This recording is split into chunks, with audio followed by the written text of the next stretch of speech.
Antza denez, zure osaba bat be, zure izeko bat, Simona Eizaga Etxebarriaren gizona, ez da? Bai.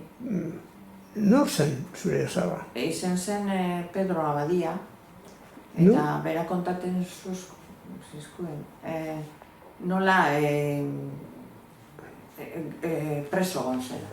Hau be gudaria izan zen, ez da? Bai, gudaria izan zen, da preso eraman zutela, eta egon zela preso, kartzelan. Eta nungoa zan Pedro Abadia? Elorrioko. Elorrioko, ez da? Eta honek Pedro Abadia kalabe, honek bai eukiaban rekonozimientu bat gero, ez da? Bai. Gero tia kontata, bai. Rekonozimientu kintzabela, ordainketa bat edo iotziela. Nok iotzun? Izekori. Nok iotzun rekonozimientu hori badakiz?